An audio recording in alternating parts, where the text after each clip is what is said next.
Assalamualaikum warahmatullahi wabarakatuh. Alhamdulillahirrabbilalamin. Assalatu wassalamu ala asrafil anbiya'i wal mursalin wa ala alihi wa sahbihi ajma'in. First of all, let's thank you Allah, the Almighty, who is giving us mercy and blessing until we can attend this meeting without any obstacles. Good who bless us.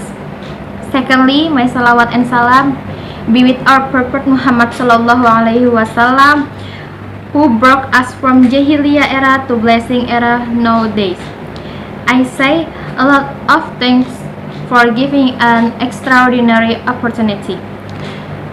The first presentation is Maulida Sofia Tanjung. Secondly, Muhammad Yasin. The next, Febri Ulansari. After that, Fiandi Maulid Dina Putri. And finishing, Hasnita Tika Rahayu. The time for her. History of Chris Hand GL. Chris Hand is one of the accounting software that has been used by thousands of companies to work on tax reporting problems. This software is very suitable for use by people who want to save time, energy, and thoughts in doing their work. The next, minimum requirement Chris Hand GL. 1. GL Chris Hand function. The functions are quite a lot and very useful for company recording, some of which are: A. To record process transaction. B. Untuk mencatat transaksi penjualan. C. To manage VAT tax. D. To manage inventory starting from incoming goods. E.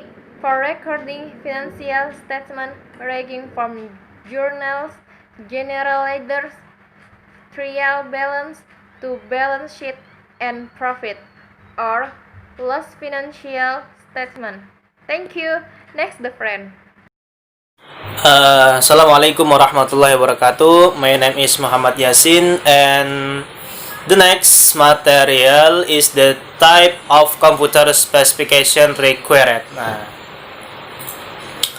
In general, the computer specification that can be used should: the first, must use the Windows operating system. And the second, 1 GB RAM and above. And the third, at least 5 GB of free storage and above.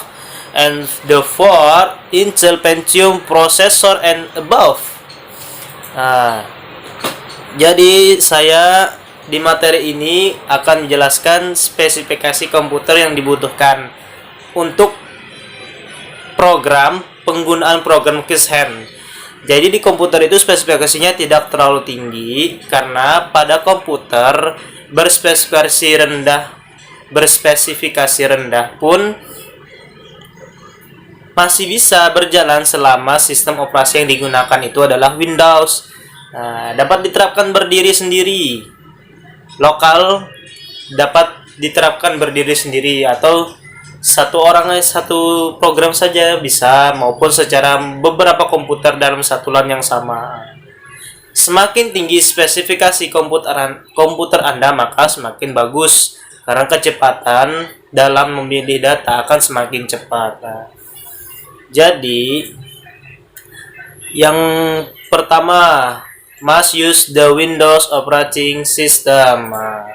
Artinya harus menggunakan operating system Windows. Ya jelas, namanya laptop ya harus pakai operasi sistem Windows dong. Nah, yang kedua ada yang namanya 1 GB RAM and above. RAM 1 ke atas. Nah, artinya RAM 1 GB ke atas. Artinya RAM 2, minimal 2, RAM 2 atau 3, 4, 5. Bagus. Kemudian ada yang ketiga itu apa? At least 5 GB of free storage and above. Artinya penyimpanan kosong itu minimal 5 GB ke atas. 5 GB, kalau 2 GB ada 16 GB. Kalau 3 GB 32 GB, 4 GB 64 GB kan. Kalau HP atau komputer juga ada, laptop.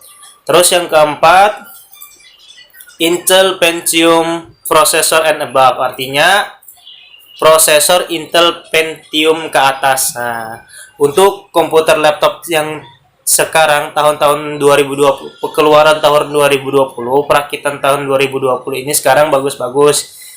Rata-rata sudah di atas 4 RAM 4 rata-rata pengeluarannya. Ada yang 6 GB sekarang RAM-nya.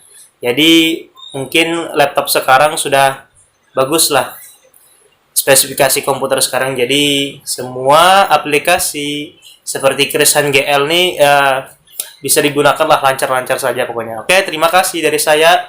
Assalamualaikum warahmatullahi wabarakatuh. Assalamualaikum warahmatullahi wabarakatuh. My name is Febri Wulansari. I will continue the material from before pros and cons of Krisan GL. The advantages 1. Fast and accurate. Cepat dan akurat. Persiapan pelaporan pajak Anda akan terhindar dari kesalahan seperti salah ketik dan salah hitung. 2. Practical. Praktis. Anda dapat mencetak langsung formulir pajak tanpa harus menggunakan belangko formulir pajak. 3. Review anytime. Review setiap saat. Memungkinkan Anda untuk mereview dan menampilkan kembali berkas-berkas yang lama tanpa harus mengotak-atik ataupun mencari fisik berkas. 4. Up to date. Semua formulir yang tersedia dalam aplikasi ini merupakan formulir terbaru yang sesuai dengan peraturan perpajakan terakhir. 5. Make your work more effective, efficient, and time saving. Membuat kerja Anda lebih efektif, efisien, dan hemat waktu. Krisan sangat membantu Anda untuk mengerjakan pekerjaan pelaporan pajak dengan cepat, tepat, dan efisien sehingga dapat memungkinkan menghemat waktu Anda, pikiran, dan biaya Anda. Deficiency, kelemahannya. 1. Don't know how to get started developing OS. Yang itu tidak tahu bagaimana cara mulai mengembangkan OS ataupun Windows. 2. A businessman model that don't follow the proprietary buzzword pattern. Model bisnis yang tidak mengikuti pola software property. 3. Unclear ownership tends to be opposite with the IPR pattern which is being promoted by the government is resort funded so far. Kepemilikan yang tidak jelas sehingga cenderung berlawanan yang sedang digalakkan oleh pemerintah dalam penelitian didanai selama ini.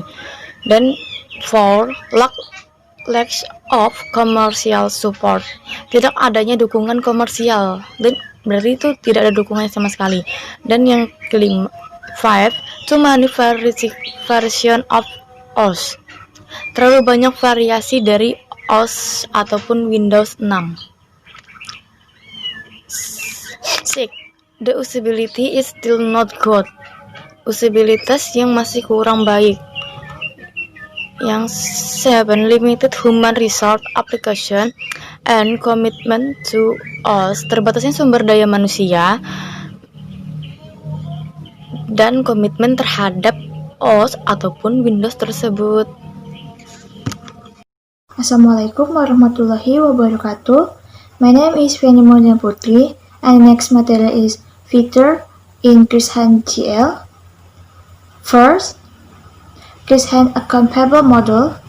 In this there is purchase requisition, purchase order, good receipt, a payable card, purchase invoice, purchase return, Krisan account payable report. 2. Krisan account receivable.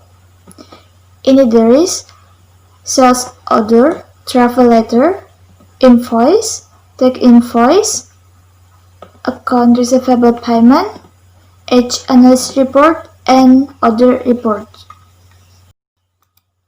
And next, third, just hand invoicing. In it there is sales other, a pass, invoice, account receivable card, and then fourth, just hand VAT.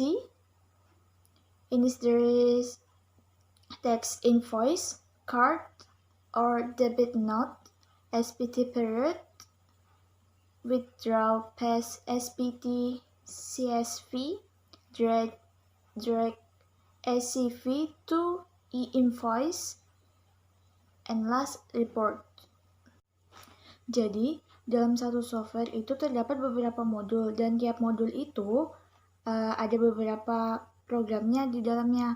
Contohnya kayak nomor 1 itu modul Create Hand Account Payable itu di dalamnya terdapat penerimaan barang, kartu hutang, faktur pembelian, dan yang lainnya. Terus yang kedua itu Create Hand Account Receivable, itu di dalamnya ada surat jalan, invoice, pajak, faktur pajak, pembayaran piutang.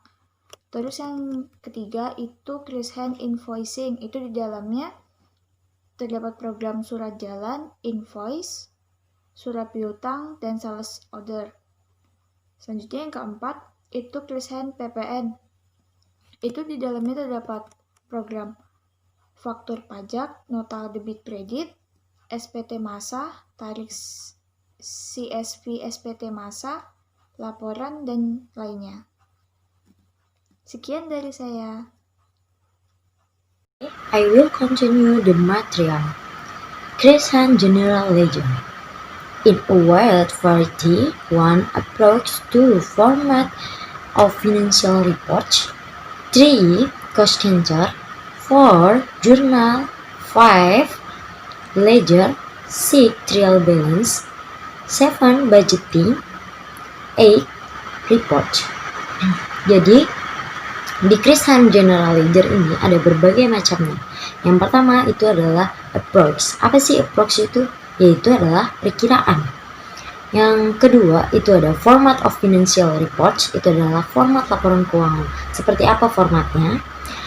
3 cost center. Apa sih cost center itu? Yaitu adalah biaya. Terus jurnal, itu jurnal. Terus itu ledger, itu buku besar. Jadi setelah di jurnal kan, itu baru diposting ke buku besar. Terus itu trial balance, itu adalah neraca saldo. Jadi bagaimanapun akuntansi pasti ada neraca saldonya.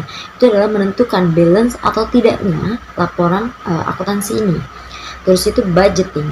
Budget itu seperti apa? Ya budget gitu ya. Terus report itu adalah laporan. Jadi di akuntansi sendiri transaksi itu dicatat melalui format laporan keuangan, jurnal, buku besar, neraca saldo itu dilaporkan di laporan akhir. Next, mini inventory. 1. Multi-table. 2. Receiving and releasing goods. 3. Jux process. 4.